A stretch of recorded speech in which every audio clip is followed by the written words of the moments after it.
Hi everyone, welcome to the HighCarbonSteel channel. My name is Dave and I'm very happy that you're here.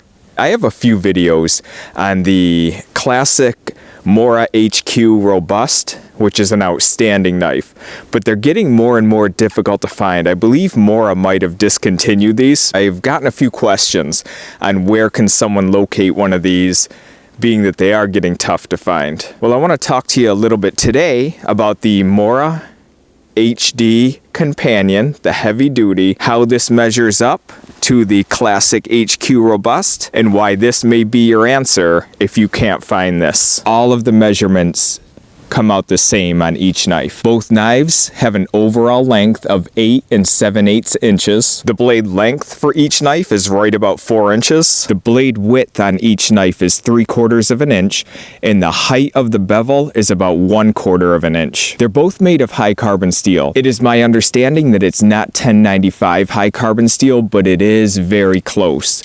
The important thing is they're very easy to sharpen.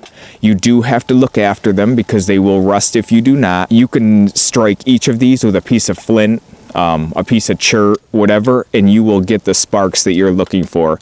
Mora is known to have that tremendous steel to where you can just strike it with your rock and you're going to get sparks off of that with no problem at all. Both knives have an outstanding Scandinavian grind, and the one difference that I've found between these two knives is that the HD, the Companion HD, has a little bit thinner of a bevel. They're both 1/8 of an inch thick, but this one thins down a little bit more than the classic HighQ Robust. This one will do the trick, but I have noticed that it's a little bit thicker through here than the HD. Both blades are 1/8 of an inch thick, so they're identical there, and I love 1/8 of an inch thick knives.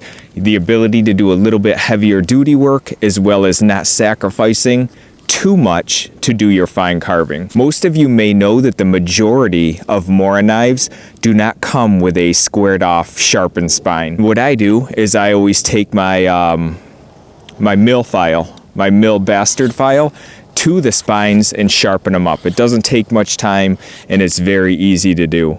And once you do that, you're going to be able to scrape your wood. You're going to be able to use that on your ferro rod, scrape your ferro rod. It just adds a little bit more utility to the already great blades that these are. The handle length on these is 4 7/8. The Mora HighQ Robust has always been known for this palm swell here, which the Mora HD Companion has as well. And that's about, the belly is about 1 1/4 inches thick from the back of the handle to the end of the belly here. I am a fan of handles that fill my hand. It makes it feel nice and secure. The years of using these knives is what led me to loving the Legume bush knife so much. Many of you may know my absolute favorite knife. A big reason is for that palm swell. And what got me used to using a palm swell and really enjoying it were these two knives right here. Each sheath is very similar to the other. Both of them have Morakniv written right there. Both of them have a little thumb ramp here. Both of them have made in Sweden right on the back there. Belt loops are perfect for belts right up to about 1 inch. One difference in the sheath is that the classic Robust here has that piggyback button on the front, for those of you who like that style. So these knives, very, very similar all the way down to the hard plastic sheath and sheath designs. About $15 or $16 I paid for that several years ago, and I thought that that was a great deal. This one right now available on Amazon, the safety orange, for $12.54. So if you were looking for this knife and you're unable to locate it, I know it was floating around a little bit like on eBay, and I know some online stores were selling what they had left of it, but if you no longer have access to this knife right here, don't look any further than the Mora HD Companion. A little bit cheaper than I paid for the Robust, little bit thinner of a grind on that one, and it just performs like a champion.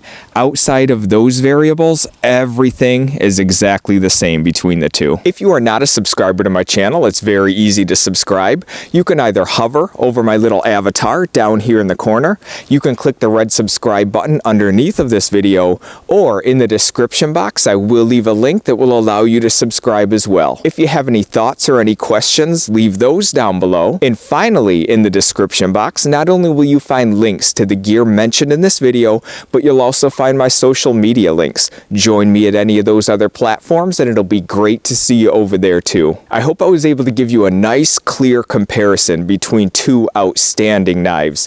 One that may not be around much longer and the other an outstanding replacement. I would like to thank each and every one of you for joining me, for providing me all of your support, and we will talk with you again soon. Thanks. Bye-bye.